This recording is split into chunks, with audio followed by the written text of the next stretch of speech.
Hey guys, and welcome to another brand new video. And today we actually have quite a bit of brand new news coming out all throughout all these pretty much media outlets. And a kind of intriguing thing is that it seems like Xbox is almost basically begging now at this point. Maybe a little bit of a stretch on wordage, but it does seem like they're pushing to the fact of, hey, like this deal that we're pushing for you guys is a generally good deal.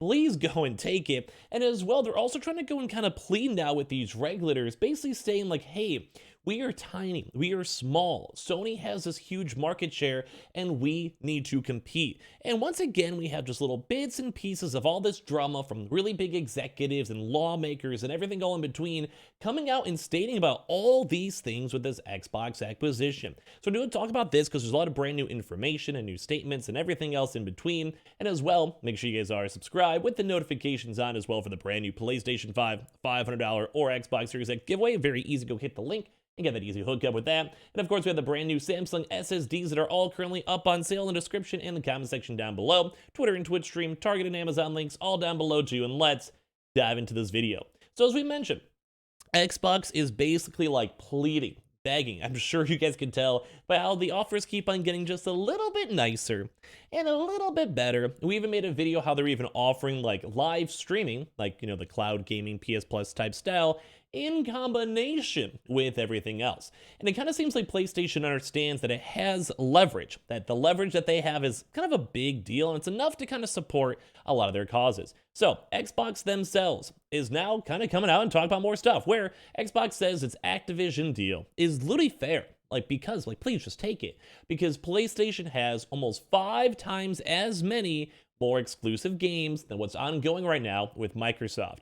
Now, this actually might come back to, we've kind of been saying this, where Xbox might be going a lot more low-key, and a good example of why they didn't showcase up any games in their Game of the Year awards, why they're not really doing any trailers or updates or conferences or these big, grandioso streams, because they really want government bodies, they really want people like me on YouTube talking about the stuff to think that it's kind of not good. Like, they want the normal consumer to think that Xbox is smaller, and they're really trying to play this part. And this once again kind of shows that they probably could have shown either stuff at the Game of the Year awards or could have shown their own conference, and it does kind of seem somewhat scheming that they're not. Now, although I'm still kind of indifferent, I really don't know how to feel about this acquisition still, so kind of take it how you will. So Microsoft's president, Brad Smith, now implies the deal will be actually taking Xbox now from around to 59 to 60 exclusives if this deal goes through, and also stating that PlayStation is still the bigger competitor.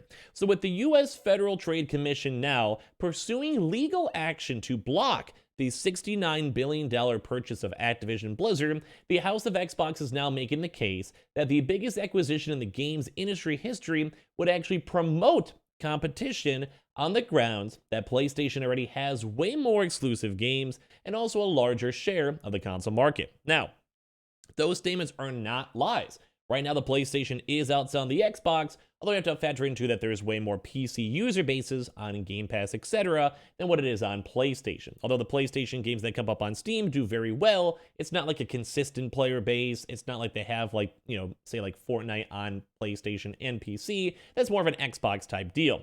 So according to Bloomberg, Microsoft President Brad Smith reportedly made comments at a shareholder meeting today, claiming that the company promised the FTC a legally binding agreement that would guarantee Call of Duty stays on the rival platforms, including PlayStation. Now, we're not necessarily fully sure if that's like that 10-year deal or a perpetuality deal. We'll have to go and see. But right now, Xbox is all set with Steam, as well as also with Nintendo. PlayStation is still the one that's kind of driving force on all these oppositions. So Bloomberg previously reported that Microsoft has acknowledged the elephant in the room and included PlayStation Plus as part of the deal as well, that was covering up as of these past few days. So cementing concessions that Microsoft has made to help the deal gain approval. So they're trying to go now throw these little cherries on top. They want people to go and think that they're small. They want to go give PlayStation that nice little nudge, because a lot of these big regulators are kind of more concerned about the growth of the cloud, growth of streaming, growth of all these internal systems, and there's only a few other big competitors, and some like Google have already tapped out fully. And this is why they're trying to go and nudge and say, hey, we can give them a good deal if you let us get Activision because in theory, if they're also playing on PlayStation, they'll go get a cut if they're buying the game because they own Call of Duty, or as well if there's microtransactions because they own Call of Duty, and as well it may also keep the player base alive because they own Call of Duty, and as well maybe could also contribute towards crossplay, which Xbox has been trying to push for a very, very long time. So the FTC has argued that this deal would give Microsoft control over a leading studio, we know Blizzard and all of them, and then enable it to harm competition in multiple dynamic and fast-growing gaming markets. Most notably, as we mentioned, the subscription service, which is why now, with kind of PlayStation playing ball, that they want to go and offer them a PlayStation Plus deal. Whether we're not really sure exactly how, not sure if it's like a free-to-play, or like maybe 1 month for free, or 10 hours for free, or whatever it may be, but basically PlayStation's probably going to want this to go compete then with Game Pass, because you can't really beat a $10, $15, depending on the deal, Game Pass deal for Call of Duty versus paying $70 for it on PC. So basically, Microsoft has made this latest offer before the FTC voted to sue over the deal, so it clearly wasn't actually big enough to go and appease the commission, and they may have to do even more. Smith describes the FTC's case as a world where Sony's PlayStation and Microsoft's Xbox represent the entire market.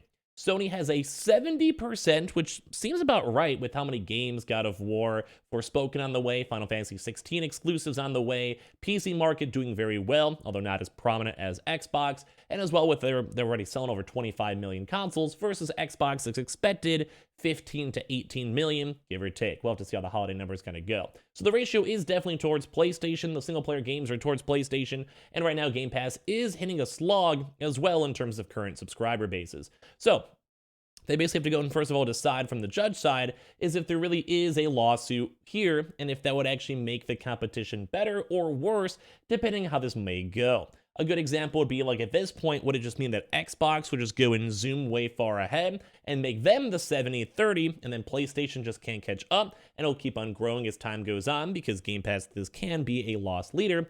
Or would it be more of like a 50-50 type deal? Or do they have to have it where it's like a 60% Sony, 40% Microsoft, but there's like some sort of good trade deal in so they both win, which might be the best offer. And that's kind of what Xbox is going for. So more to the point, Smith claims that PlayStation commands 286 exclusive games, while as of right now, Xbox only holds 59, though it's unclear on how exactly these numbers were tabulated. Nevertheless, Smith says a judge will have to decide whether going from a 59 to 60 is a danger to a competition that should stop this acquisition from moving forward. Because right now, everyone is still up in arms. No one knows if this is a good deal. No one knows if this is going to completely shift the entire market. And no one knows that basically Game Pass could become a huge proper monopoly that's very hard to stop and might even become an issue in the future from big regulators, and they may have to go and somewhat do like an antitrust law and kind of strip it apart and kind of almost somewhat backtrack some of these deals, or force Microsoft to have to sell some of their gaming companies in industries, or even split up Blizzard. Like there's a really big line over here that leads to a lot of big issues when it comes to this. There's also people even saying too, it's even more unclear on how Microsoft acquiring all the Activision Blizzard would gain Xbox just one exclusive game, as Smith seems to imply, and let alone how it would be the sole consequence of the deal. So we also had Xbox boss Phil Spencer say that Sony only objects to the Activision buyout because it wants to protect its dominance. According to Spencer, who zeroed in the Call of Duty debate that's becoming so central to the deal, it's a case of the largest console maker in the world raising an objection about the one franchise that we said will continue to ship on the platform. So it does kind of seem like Phil Spencer and all these big Microsoft CEOs are kind of getting sick of this, and they really don't want to have a prolonged court experience because maybe more information comes out, may prolong future deals, or as well if it doesn't go through, may have wasted a lot of time, money, and effort when it comes to this Call of Duty acquisition. Now, Microsoft and basically keeps on trying their best to go and get these folks on here. They will do anything they can, and they keep on upping up the deal and upping up the offerings because they want this deal to go through.